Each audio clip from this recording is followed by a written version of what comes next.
Assalamualaikum warahmatullahi wabarakatuh. Halo, nama saya Anisatur Rahmah, saya dari kelas Alfa Zero. Nah, video ini dibuat untuk memenuhi ujian praktik Computer Vision dengan mengikuti Kaggle Competition, yaitu for Animal Classification. Nah, jadi di sini saya akan menjelaskan atau mempresentasikan dari intuisi dan juga analisis yang terhadap model yang telah saya buat, yang saya beri judul Image Classification Using CNN and TensorFlow. Nah, untuk project description-nya, jadi di sini saya membuat sebuah model untuk mengklasifikasikan gambar ke dalam kategori yang sesuai dengan menggunakan dataset dari Kaggle Competition yang bisa kita akses dari laman ini ya teman-teman. Nah, so why did we use CNN? Kenapa saya menggunakan CNN? Jadi CNN atau Convolutional Neural Network itu merupakan salah satu jenis algoritma deep learning yang dapat menerima input berupa gambar, menentukan aspek atau objek apa saja dalam sebuah gambar yang bisa digunakan mesin untuk learning mengenali gambar, membedakan antara satu gambar dengan yang lainnya. Nah, arsitektur CNN ini terbilang mirip dengan pola koneksi neuron atau sel saraf dalam otak manusia. CNN terinspirasi dari visual cortex, yaitu bagian pada otak yang berfungsi untuk memproses informasi dalam bentuk visual. Nah, dengan arsitektur yang seperti ini, CNN dapat dilatih untuk memahami detail gambar dengan lebih baik. Nah, dengan begitu, CNN dapat menangkap dependensi spasial dan temporal dalam sebuah gambar setelah kita memberikan filter yang relevan. Dan kemudian di sini saya menggunakan TensorFlow. Nah, apa itu TensorFlow? Jadi TensorFlow adalah sebuah library open source yang diciptakan oleh tim Google Brain. Biasanya digunakan untuk komputasi numerik maupun machine learning canggih seperti deep learning. Bersifat open source dan dapat berjalan pada CPU, GPU, dan TPU yang membuatnya lebih kuat dalam pemrosesan algoritma machine learning. Nah, selanjutnya untuk dataset, di sini saya menggunakan dataset yang telah disediakan pada laman Kaggle Competition-nya. Jadi datasetnya itu terdiri dari 2.828 gambar dari beberapa jenis hewan. Yang pertama ada anjing, kucing, rusa, dan juga kuda. Nah, dari 2.828 gambar ini, 2.263 gambar diantaranya merupakan training data. Dan sisanya 565 gambar itu merupakan validasi data. Nah, untuk prosedur code-nya, di sini saya mulai dengan importing libraries, kemudian visualizing data, preparing the data, building the model, training and evaluating, dan terakhir itu preparing for submission. Nah, the first step is importing the packages gitu. Jadi yang pertama yang saya lakukan adalah saya mengimport G Drive saya karena di sini datasetnya saya sudah upload ke G Drive saya. Jadi pastikan bahwa G Drive itu sudah terhubung dengan Google Colab-nya gitu. Jadi setelah dipastikan sudah terhubung, barulah kita mengimport beberapa libraries yang diperlukan seperti TensorFlow, NumPy, Pandas, Seaborn, Matplotlib, Convolution, Random, dan juga OS. Nah, untuk OS sendiri sebenarnya tidak diperlukan karena di sini kita tidak mengimport zip file, jadi bisa dihapuskan saja. Nah, dari TensorFlow ini, saya mengimport juga input, dance, flatten, dan average pooling. Nah, ini semua untuk apa? Ini nanti akan saya jelaskan pada slide selanjutnya. Kemudian, dari TensorFlow ini, saya mengimport sequential yang intinya untuk modelnya. Dan untuk path ini, itu tinggal kita copy saja lokasi dari si datasetnya di dalam G Drive tadi. Nah, the second step is visualizing data. Jadi yang pertama kita lakukan adalah memvisualisasikan data. Jadi untuk output yang pertama kita dapatkan tabel ini, tabel berupa name of class dan juga number of sample. Nah, ditemukan bahwa ada 4 kelas. Yang pertama deer, horse, cat, dan juga dog. Dengan masing-masing untuk kelas deer itu berjumlah ada di dalamnya ada 600 sampel. horse ada 628 sampel, cat ada 700 sampel, dan untuk dog itu paling banyak ada 900 sampel. Nah, ini sebenarnya hanya kita plot saja ya bar chart-nya untuk name of class dan juga number of sample, dan yang terakhir ini merupakan 10 data teratas dari si datasetnya. The third steps is preparing the data. Nah, untuk preparing the data di sini saya hanya mengubah batch size-nya, saya buat menjadi 22. Nah, mungkin beberapa di antara kita belum mengetahui apa itu batch size ya. Jadi batch size itu merupakan hyperparameter yang menentukan jumlah sampel yang harus dikerjakan sebelum updating parameter model internal. Nah, di sini saya buat batch size-nya menjadi 22 untuk training dan juga 22 untuk validasi. Nah, output-nya didapatkan bahwa 2.263 gambar itu belonging to training data dan juga 565 gambar itu merupakan validasi data. And the next step is building the model. Nah, untuk modelnya sendiri, di sini saya menggunakan Inception V3 dengan 2 extra dense layers dan juga output layer.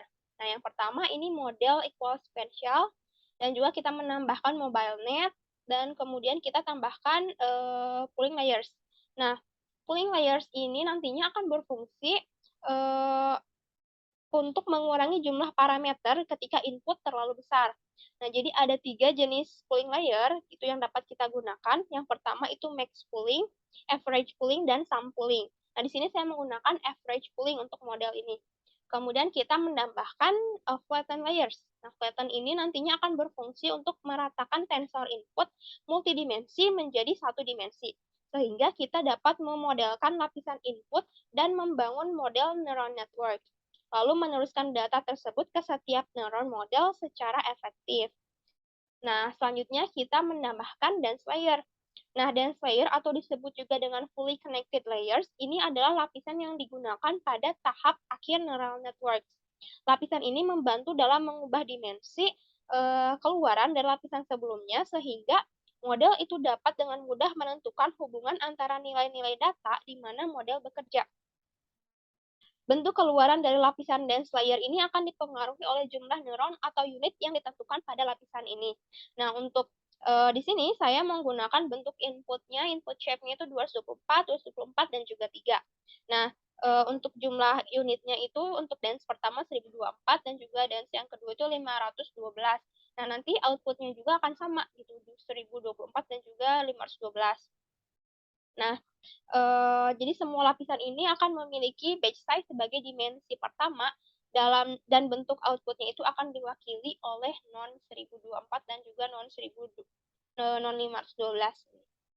Kemudian ini ya fully connected with ReLU activation. Jadi aktivasi ReLU ini adalah fungsi yang paling sering atau yang paling umum digunakan dalam hidden layers gitu. Nah, ini umum karena mudah diterapkan dan juga efektif dalam mengatasi keterbatasan fungsi aktivasi yang lainnya seperti logistik atau sigmoid dan juga hyperbolic Tengen atau tanh. Nah, untuk yang terakhir itu activation for output layers. Nah, output layers adalah lapisan dalam model neural networks yang secara langsung mengeluarkan prediksi. Jadi ada 3 aktivasi yang bisa kita gunakan untuk output layers. Yang pertama itu linear, yang kedua adalah logistik atau sigmoid, dan yang ketiga adalah softmax. Nah, untuk model ini saya gunakan softmax. And this is the summary of the model we have built. Nah, selanjutnya kita akan men-training data dengan epoch sebesar 20. Nah, sebenarnya banyaknya epoch ini merupakan hyperparameter penting untuk algoritma. Nah, ini menentukan complete passes dari seluruh dataset training yang melewati training process or learning process. Nah, dari proses training ini nantinya kita akan mendapatkan nilai akurasi, tetapi selain nilai akurasi, terdapat juga nilai loss, validasi loss, dan juga validasi akurasi. Hasil evaluasi itu nanti kita akan mendapatkan 2 plot ya. Yang pertama plot loss dan juga validasi loss, yang kedua plot akurasi dan juga validasi akurasi. Nah, jadi nilai loss validasi dan akurasi validasi ini nantinya akan digunakan untuk menentukan keefektifan model dalam proses pembelajaran. Nah, ada 3 kemungkinan kasus untuk, validasi dan juga validasi akurasi loss dan juga validasi akurasi. Kasus yang pertama adalah nilai loss validasi meningkat dan nilai akurasi validasi menurun, menunjukkan kasus underfitting. Kasus yang kedua, itu nilai validasi loss validasi meningkat dan akurasi validasi juga meningkat, menunjukkan kasus overfitting. Yang ketiga, nilai loss validasi menurun dan akurasi validasi meningkat. Itu menunjukkan bahwa model learning dengan baik. Nah, setelah, saya training model saya dan ternyata akurasinya itu berhenti di 0,9956, cukup tinggi, dan juga, loss-nya yang, cukup kecil, loss yang kecil 0,0214 dan, evaluasinya itu menunjukkan kasus yang ketiga yang, berarti model yang saya buat ini atau belajar atau learning dengan baik. Nah, ini merupakan screenshot, dari leaderboard dan juga ranking saya.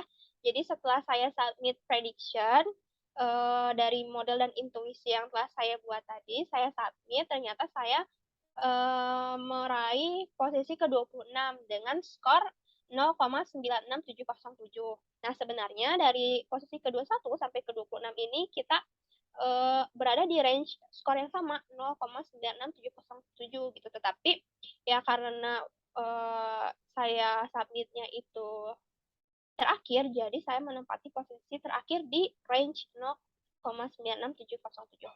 Tapi ya tidak apa-apa. And the last but not least, ini merupakan conclusion dari intuisi saya atau analisis saya. Jadi berdasarkan hasil training dan juga evaluasi, itu bisa disimpulkan bahwa CNN model dan juga TensorFlow ternyata efektif dalam melakukan klasifikasi, dari, gambar hewan dengan, nilai akurasi itu sebesar 0,9956 dan epoch-nya, sebesar 20. Dan kesimpulan yang kedua adalah, berdasarkan validasi loss, berdasarkan nilai validasi loss dan juga berdasarkan validasi akurasi, ternyata model yang telah saya buat itu learning dengan baik atau learning dengan lancar. Nah, I think it's enough for me. Thank you for watching. Thank you for your attention. Wassalamualaikum warahmatullahi wabarakatuh.